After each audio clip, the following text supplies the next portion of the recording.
Good evening, everybody.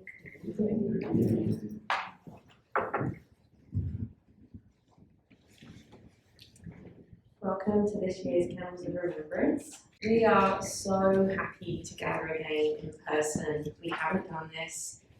We did it in the garden in the spring, but we haven't done Candles of Remembrance since 2019, so this is really special. Thank you all for coming. We hope you grabbed one of these candles on your way in. There will be another opportunity if you need to grab one. We can hand them out to you, but we're going to save light and these for the reading of the names. Okay? So thank you. I hope you're all comfortable. I know it's a bit warm in here. There is some iced water at the back if anybody needs a drink. Okay, so just raise your hand if you need anything. It's going to be like being on a plane. We'll just come, we'll take care of you, okay? My name is Whitney Bowles. I'm the Executive Director for Hospice Aurelia. Thank you for coming.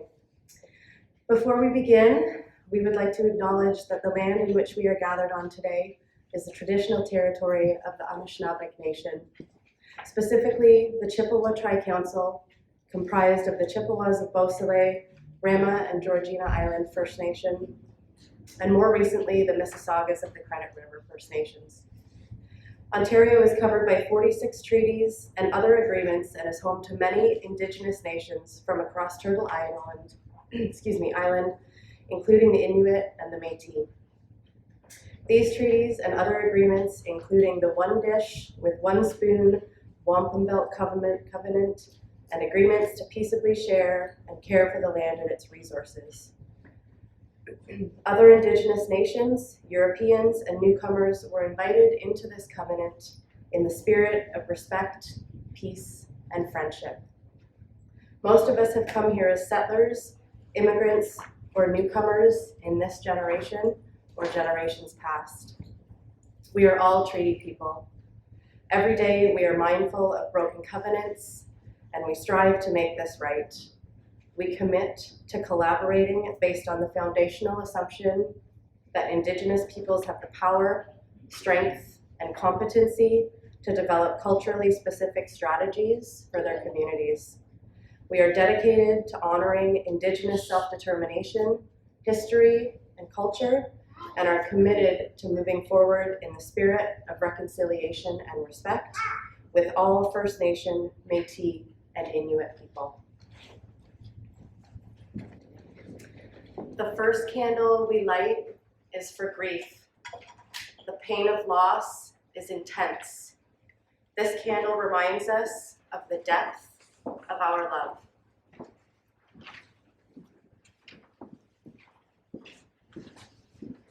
The second candle we light is courage in confronting and being with our sorrow, in offering comfort to each other and trying to accept, the changes in our lives.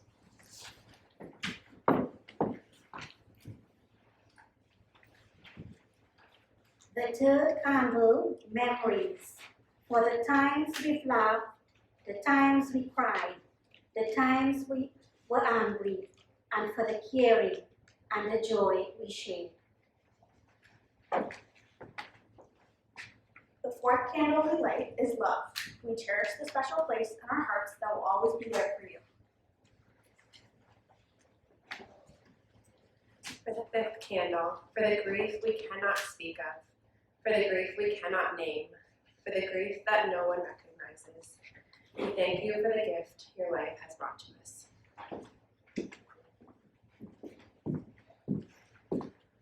And the sixth candle we light for compassion, for ourselves and for others. May we extend grace and spread kindness as we adjust to the world as it is now without our loved ones. Candles has been a staple for me. This event has carried me through many years and a couple of years of very heavy grief. And I think it's so spectacular to share this night with all of you. We might be strangers, but we're all brothers and sisters here. And I kind of lean into this idea that Eckhart Tolle has, that where he says that people who are grieving are running at the highest vibration. And because they've shed all of those nonsense things in life. You don't care about your job anymore. You don't care about your boat. You don't care about your house. It's like you just shed all of these humanly things and you're just running at this vibration. And to have so many people in a room that are running in that vibration, it makes you want to cry, but it's not always necessarily tears of pain. It's actually tears of connection where we feel like we're something bigger, you know? So I find it just spectacular and warm in here. I said to my partner, it's gonna come, the song that I'm supposed to play will come to me, and this is the song that I have to play right now. It's called The Man with the Ace, and it's a story I wrote while I was grieving, and it's about if you've experienced a lot of suffering and loss, then you also know how precious life is and how quickly it can be taken away. So this is a story of a man who knows that secret, and that's his ace up his sleeve.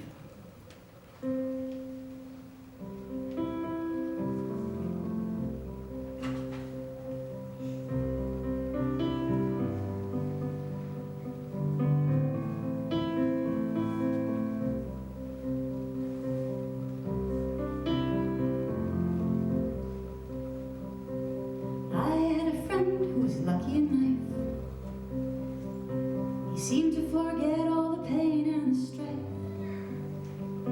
I asked him about it, he smiled at me. Said, I am a man with an ace up my sleeve. One day, he went to the store, and lo and behold, he was hit by a car. As a crowd gathered round, well, they couldn't believe this was the man with the ace up his sleeve. But later that day, the hurricane came, washed up his house with the wind and the rain. As he lay awake in his hospital bed, said, if I were home, I would have been dead. He said, look around you, it's easy to see. Everyone holds an ace up their sleeve. From the start of your life to your very last day. But the trick is to hold it and never to play. The trick is to hold it and never to play. The trick is to hold it and never to play. The trick is to hold till your very last day.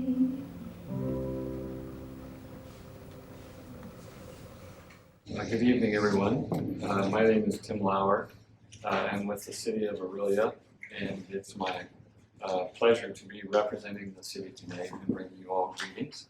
The mayor was hoping to be here, but unfortunately had double booked and couldn't make it, so I'm his replacement and happy to be his replacement. I've also been asked to do a reading, and I hope I can see it in this light. It's a poem actually I found online, and it's by Laura Knight, and I think it was written just a couple of years ago. It's quite nice.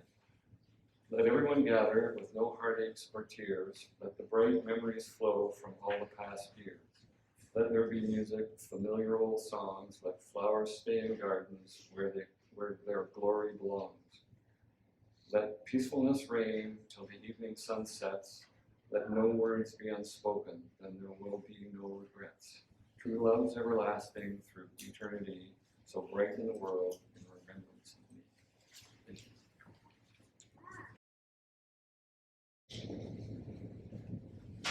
Good evening, everyone. My name is Linda Patton-Cowie. I'm the minister at St. Mark's Presbyterian Church here in Aurelia, and I'm glad to be with all of you tonight. I spent a fair amount of time considering what I was going to share with you, and I have to confess I was at a bit of a loss until I read a reflection that was written by Dr. Rachel Naomi Remen in her book entitled My Grandfather's Blessings, and I would commend that book to all of you. I hope you will enjoy this reflection. It's entitled Pearls of Wisdom. Some of the oldest and most delightfully written words in the English language are the collective nouns dating from medieval times, used to describe groups of birds and beasts. Many of these go back 500 years or more, and lists of them appeared as early as 1440 in some of the first books printed in English. These words frequently offer an insight into the nature of the animals or birds that they describe. Sometimes this is factual, sometimes it is poetic. Occasionally it's profound.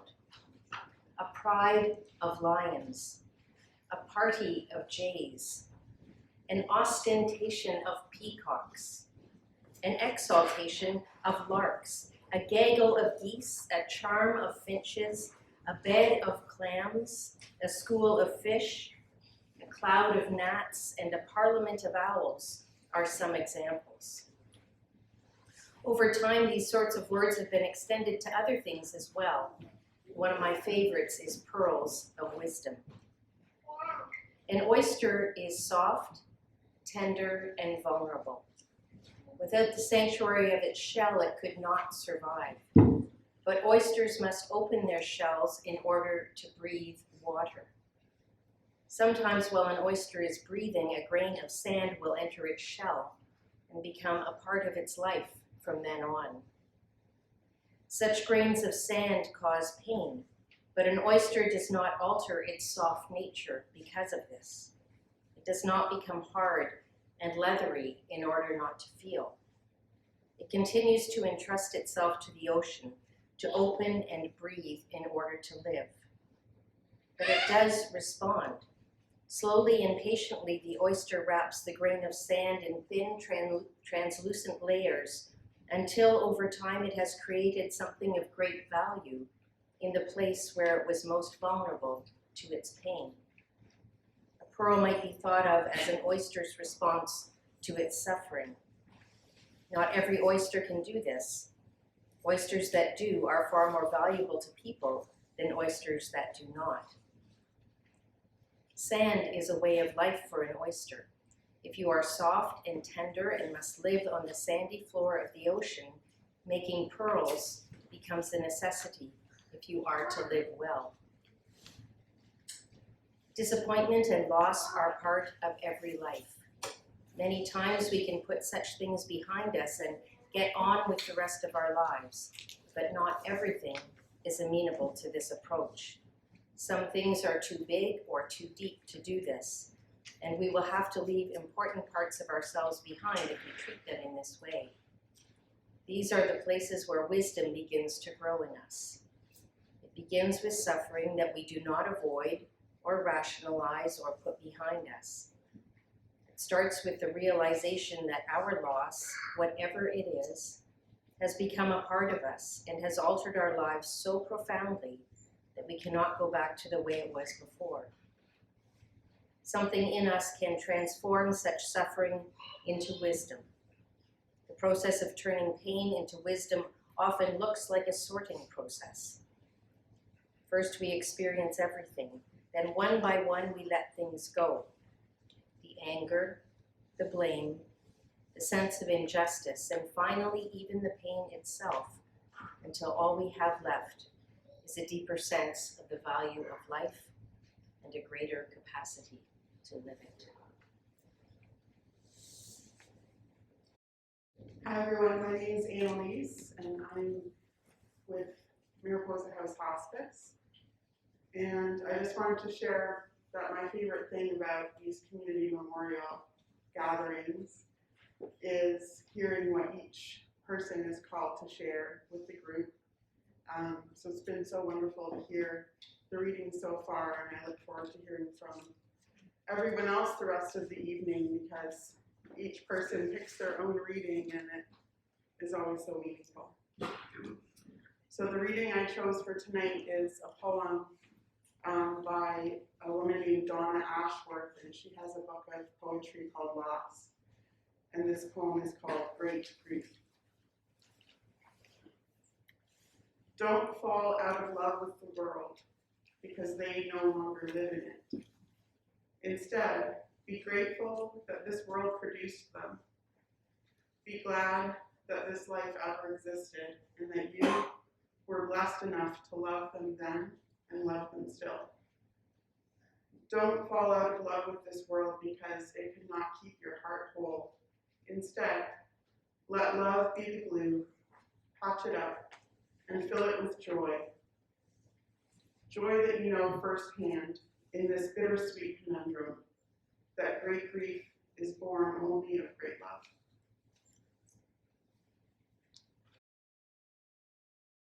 Good evening, I'm Nicole Johnston, I'm the funeral director of the Mandel Funeral Home, and I also come representing tonight the Hospice Aurelia Board of Directors. So I'm going to share a poem with you tonight called Christmas Without You, author unknown.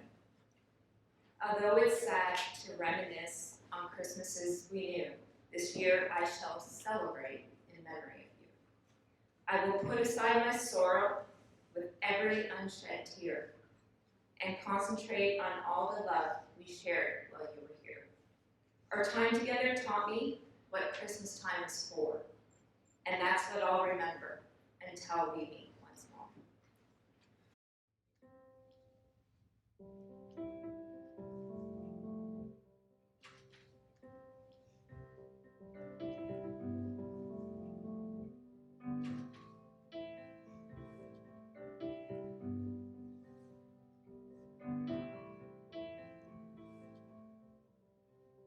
I had a friend who was lucky in life.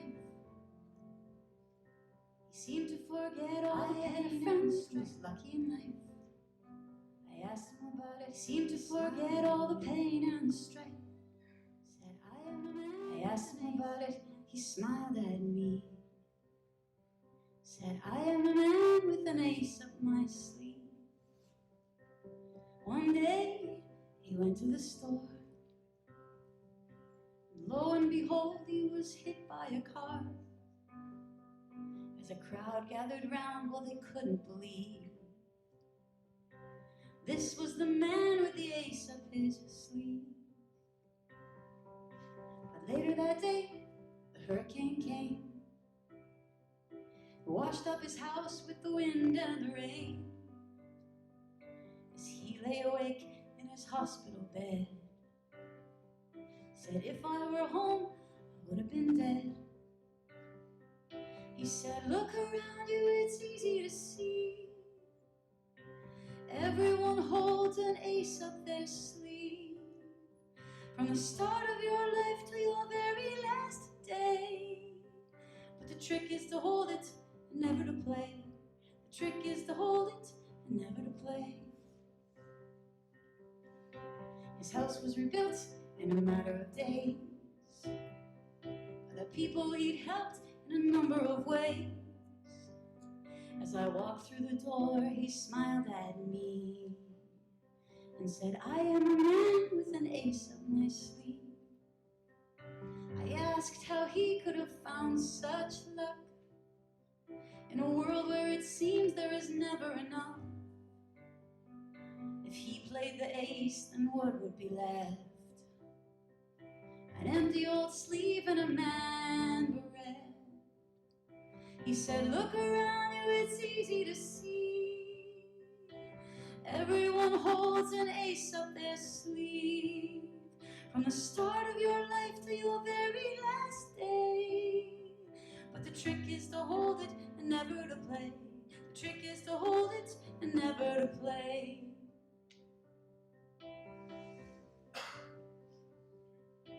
He died with a smile, I saw it myself. With a note that said, I shall be gone somewhere else. I've had a great run, so don't cry for me. I decided to play the ace up my sleeve. He said, look around you, it's easy to see. Everyone holds an ace up their sleeve. From the start of your life to your very last day. But the trick is to hold it and never to play. The trick is to hold it and never to play. The trick is to hold till your very last day.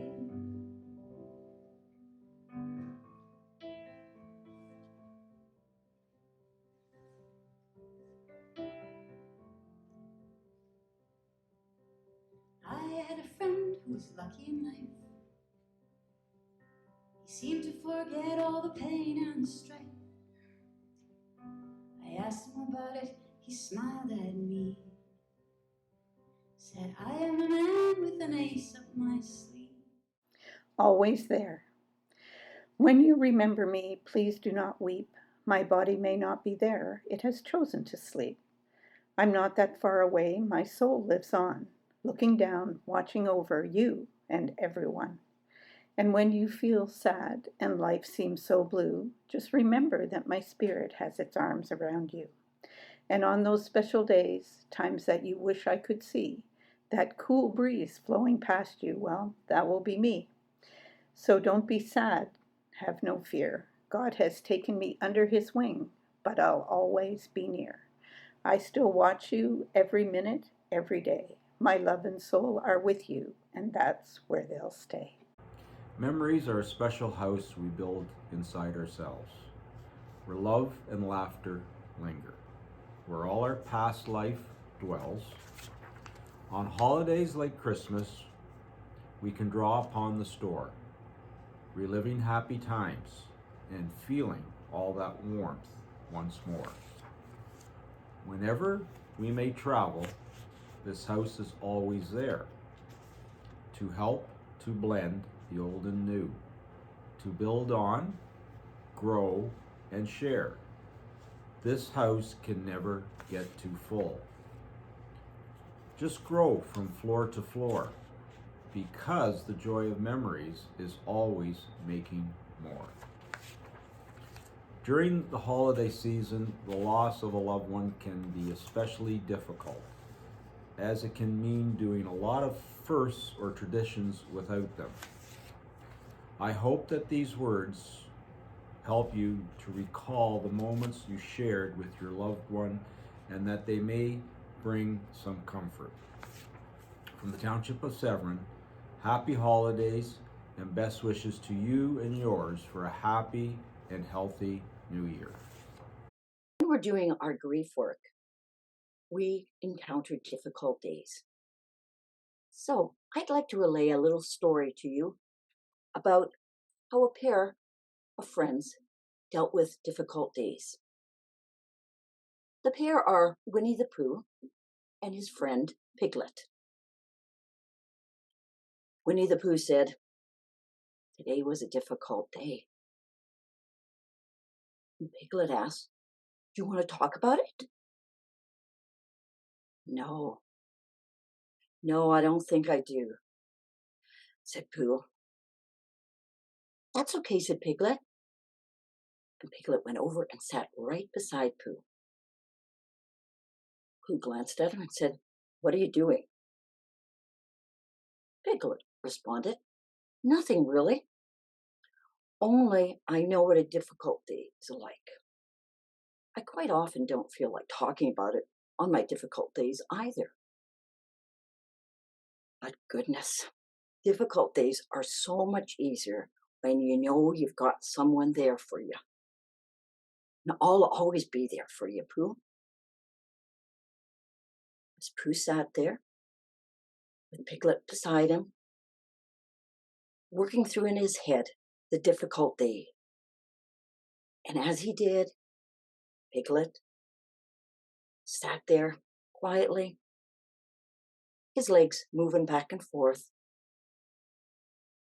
And Pooh thought to himself that his best friend had never been more right. Sometimes you just need somebody to be there quietly beside you when you're having a difficult day. For all of you, I hope that you are able to find that friend,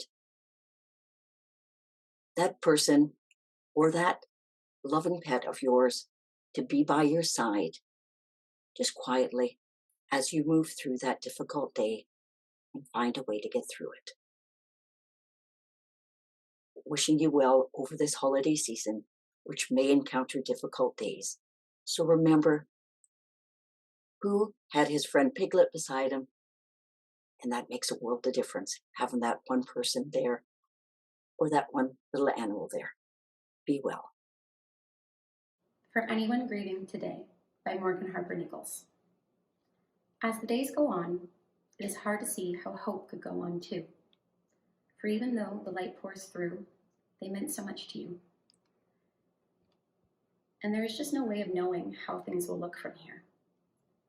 And I just hope you know it's okay to take this one breath at a time, to reflect on the little things they liked, and how they would be so proud of you.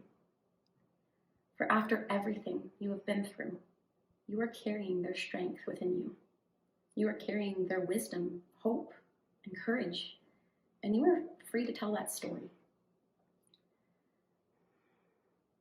It is so hard to make sense of this, but the beautiful thing is you don't have to. You are free to slow down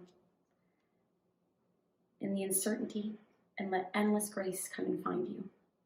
Grace, unmerited favor, that meets you where you are, even when the world feels lonelier, even with a broken heart. In all that has changed, you will be found, anyway, by grace-filled peace that lets you take this day by day.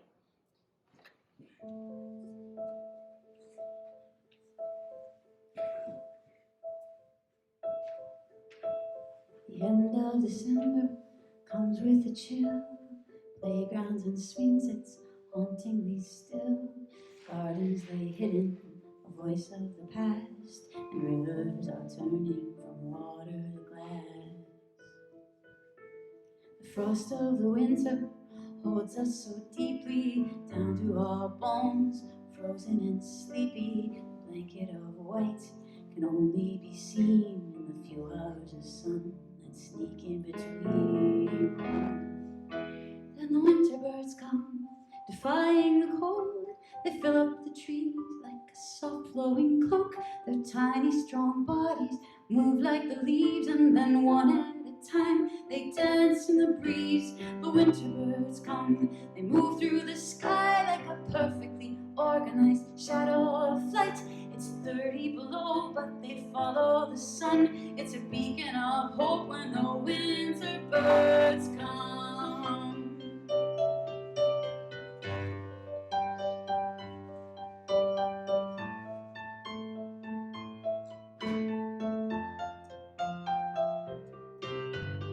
Faces grow long, tired and restless, unyielding wind, bitter and restless darkness of night shows up too early, slivers of sunshine we cling to so dearly. We stare through the windows, try to remember the leftover colors we lost in September. Sometimes it seems like summer has never existed before or will ever again. Then the winter birds come, defying the cold. They fill up the trees like a soft flowing cloak. Their tiny strong bodies move like the leaves, and then one at a time they dance in the breeze. The winter birds come, they move through the sky like a perfectly organized shadow of flight. It's 30 below, but they follow the sun. It's a beacon of hope when the winter birds come. When the winter birds come, when the winter birds come.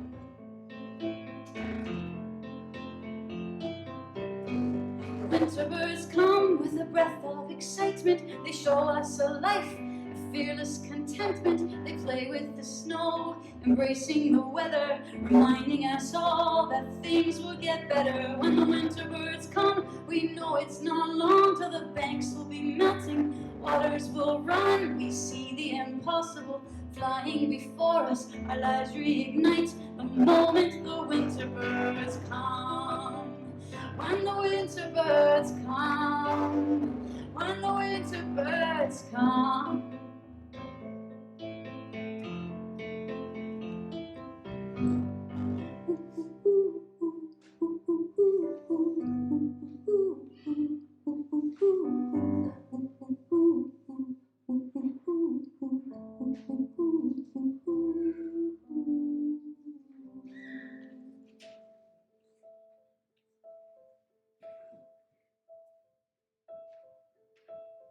The end of December comes with a chill.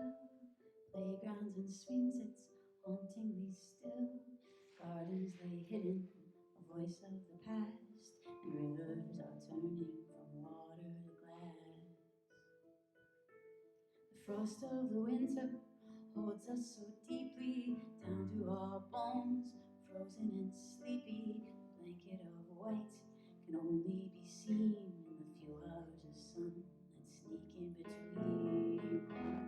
Then the winter birds come, defying the cold. They fill up the trees like a soft flowing cloak. Their tiny strong bodies move like the leaves, and then one at a time they dance in the breeze. The winter birds come, they move through the sky like a perfectly organized shadow of flight. It's 30 below, but they follow the sun. It's a beacon of hope when the winter birds come. Good evening. My name is Dave Carson, owner of Carson Funeral Home, and I also come here representing the Board of Directors of Mariposa House Hospice as the board chair. And I chose a reading that I wanted to focus on hope, because I know that's a hard thing to do at a time like this. I lost my dad in 2014, and that Christmas was incredibly hard. Hope is a hard thing to have for your first Christmas. But I know you'll get through it. So Christmas in heaven. Christmas in heaven, what do? They come down to earth to spend it with you. So save them a seat, just one empty chair. You may not see them, but they will be there.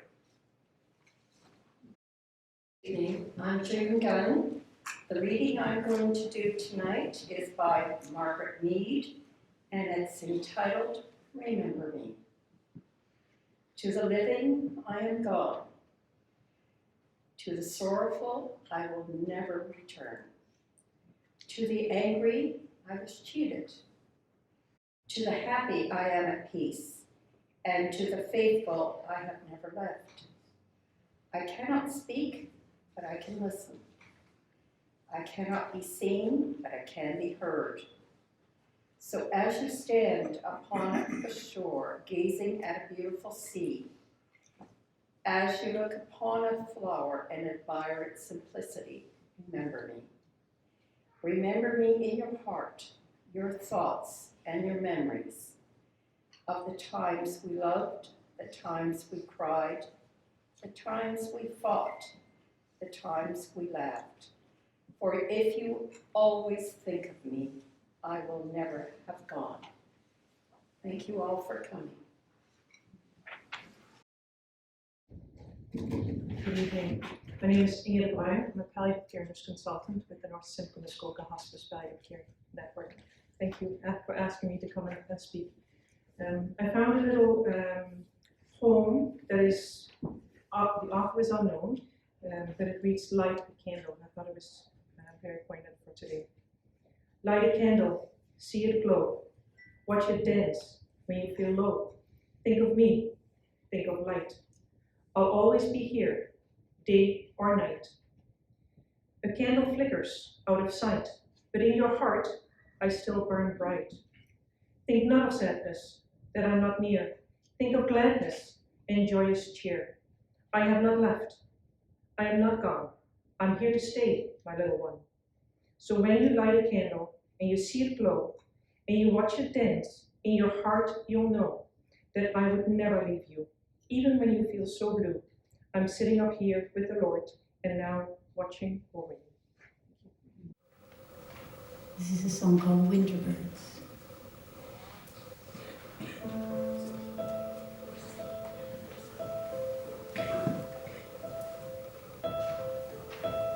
The end of December comes with a chill. Playgrounds and swings, it's hauntingly still. Gardens lay hidden, a voice of the past, and rivers are turning from water to glass. The frost of the winter holds us so deeply, down to our bones, frozen and sleepy. A blanket of white can only be seen in the few hours of sun that sneak in between. Then the winter birds come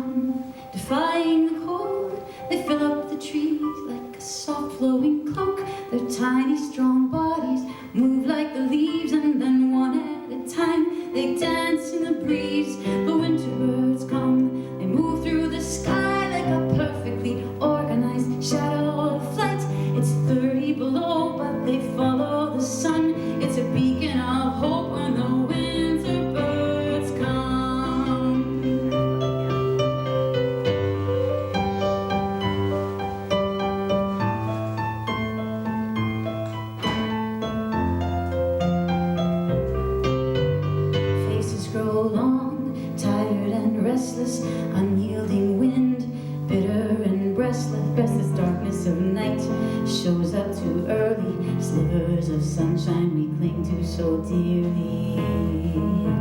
We stare through the windows, try to remember the leftover colors we lost in September. Sometimes it seems like summer has never existed before or will ever again. Then the winter birds come, defying the cold. They fill up the trees like a soft flowing cloak. Their tiny strong bodies move like the leaves, and then one at a time they dance in the breeze. The winter birds come, they move through the sky like a perfectly organized shadow of flight. It's 30 below, but they follow the sun. It's a beacon of hope when the winter birds come. When the winter birds come. When the winter birds come.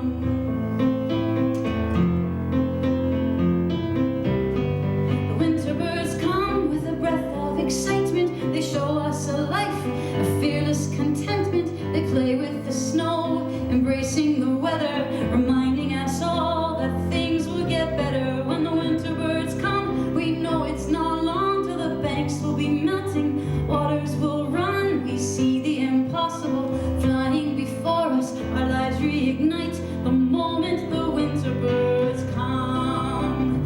When the winter birds come. When the winter birds come.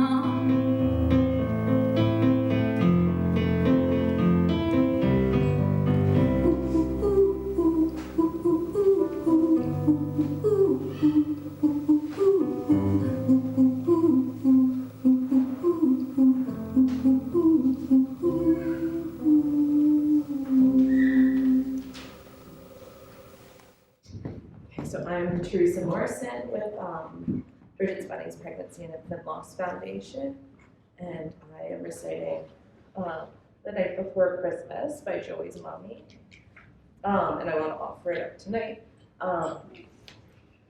for my little sister who had to say goodbye to her little baby dumpling this week, as well as to an old friend, Pam, who also had to say goodbye to her daughter Nicole this week. So it was the night before Christmas, and Santa was busy making his rounds. He was light on his feet, making sure he didn't make a sound. But he took notice that some homes didn't have that Christmas glee, so he decided to stop because he thought that just can't be. He crept into Mommy's room and stopped in his steps as he saw a little angel hugging his mom as she slept. The little angel looked up and cried, "Oh, Santa, you're finally here. I've been waiting for you to help me let Mommy know I am near." Santa picked up the wee angel and asked him, "What can I do? I'm just a simple toy maker. I can't make your mommy's dreams come true." So the two of them sat, and they sat for a while, until the tiny angel jumped up and screamed with a smile, "Let's leave her a sign, a beautiful sign from above. Let her know it's from me, sent from heaven with love." So Santa dug deep, and he dug deep in that big glorious bag that was filled with lots of treats. He pulled out a beautiful white feather that looked like it was made out of snow, and he thought such a beautiful sign that only a grieving mother would know. He placed it on her nightstand and kissed the angel on his head, then placed him next to his mom as she slumbered in her bed. "I think I'll stay here with Mommy and visit her in her dreams tonight. She misses me dearly and needs to know I'm all right." Santa made his way to his sled and wiped a tear from his eye. He fell to his knees and managed to cry, "Merry Christmas to all the grieving mothers across this big land, and let it be known your angels are there holding your hand." Thank you. Good evening, everyone. My name is Nanette, and I'm here from the Aurelia Museum of Art and History. I had the pleasure of, our institution had the pleasure of partnering with Hospice Aurelia this year to co-curate an exhibition called Dying Matters. So it's quite an honor when Louise asked me to speak here this evening, even though they didn't know what I was going to talk about. So 20 years ago, my mother passed away. in February, so I've been thinking about some of the writing I did at that time. I was doing my master's in art history at York University. I was, as part of my grieving process, I was in the middle of a course for theater design, and I was so inspired. It was top of mind, my mother's death, and I wanted to create, the final project was creating an exhibition inspired by that grief and trying to actualize that grief. And I wrote a reflection that I, with great weeping tears, read to the class. Anyway, they let me do that, and that was part of my grieving process. And I've been thinking about it, and I thought it was appropriate to read to you tonight. So, and I had to type it up, much larger letters than I could read 20 years ago. So I can do that glasses. So, this exhibition is designed to propose a utopia based on our Arcadian ideas. Arcadia is known as a pastoral setting, an isolated paradise from Greek and Roman bucolic poetry and Renaissance literature. For myself, it is about a personal spiritual journey taken on water, through a memorial, with reminders of the past which act as metaphoric symbols for loved ones that we have lost or will lose.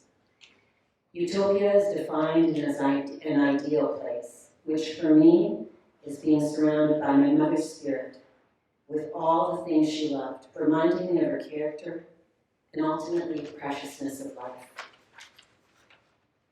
Recently, I found myself exploring and creating and seeking places that bring me comfort through meditation, where I could accept and combat a new range of emotions that I had never expected to feel. Throughout that cathartic journey, I made many discoveries about the notions of comfort, the need for bonding, and the closeness one can feel in spirit to a loved one. I was drawn to kitchens, reminding me of the keenness of my senses of smell, sight, taste, and touch.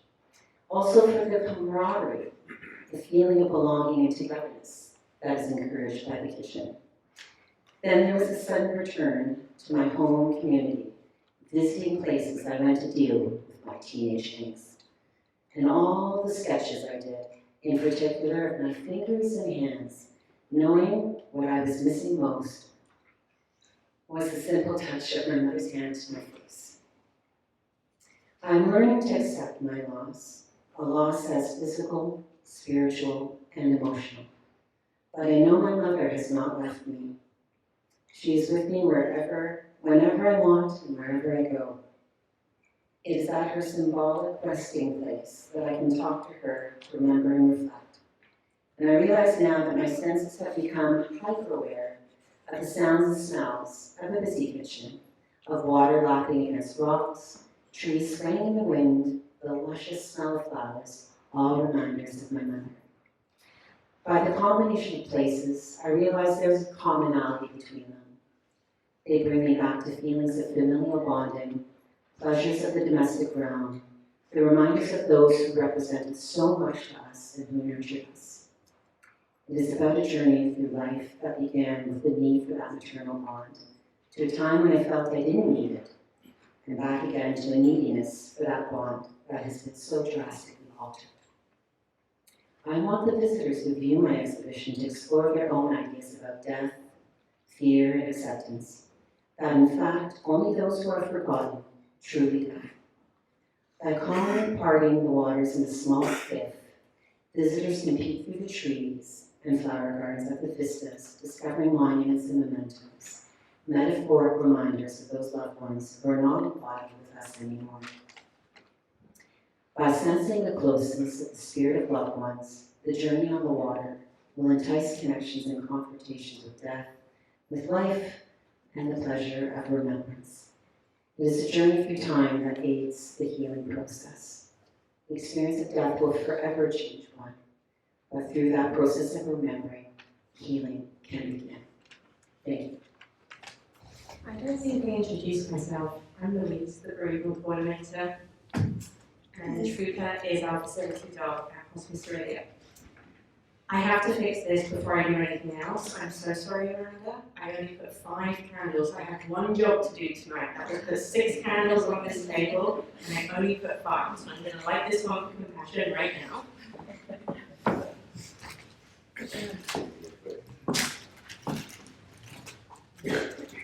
So, one of the biggest privileges of my job is actually one of the biggest challenges as well, because I always get to close these events. So next year, I'm going to do opening remarks, and we're going to do closing remarks at the same time. Because I have to follow all of you people that have shared from the heart tonight. We've all been through this with you tonight, trust me when I say that. And it's really, really hard. So thank you for sharing. Thank you to everyone that shared their time and talents with us this evening. In chatting with my colleagues this week, who exemplify what teamwork really is when working towards creating an event like this, I wondered out loud how best to close this evening. Of course, huge thanks are due to the speakers, Angie, the Hospice Aurelia team, and to our volunteers, community partners, and of course all of you for attending this evening.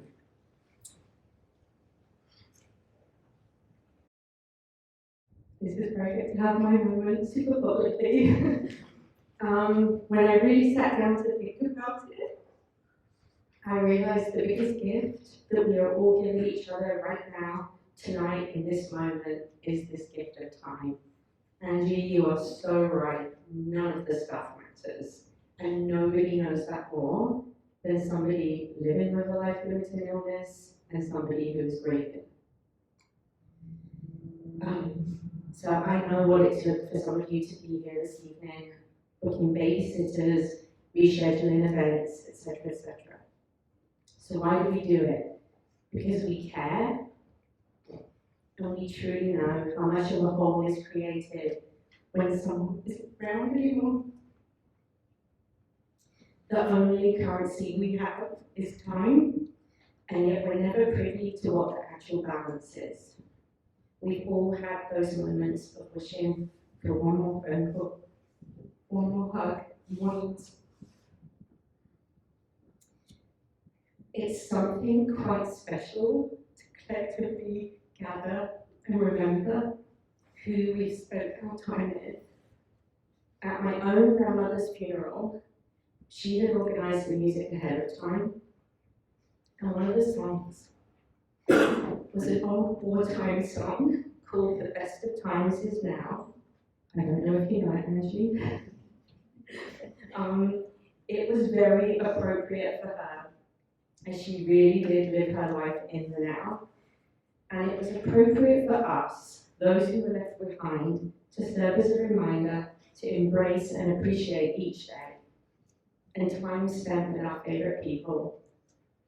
So, as we leave here tonight, truly never knowing what the hourglass of life looks like, we invite you to live in the now, with the hope that your memories bring you comfort and joy. The biggest gift we can receive is presence, not presence. So thank you for your presence this evening, and take care.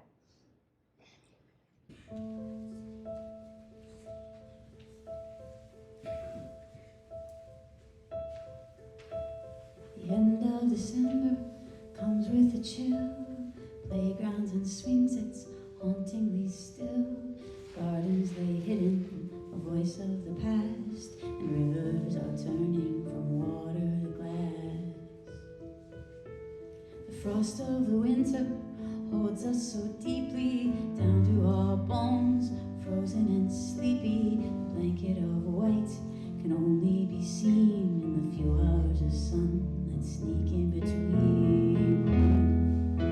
Then the winter birds come, defying the cold. They fill up the trees like a soft flowing cloak. Their tiny strong bodies move like the leaves, and then one at a time they dance in the breeze. The winter birds come, they move through the sky like a perfectly organized shadow of flight. It's 30 below, but they follow the sun.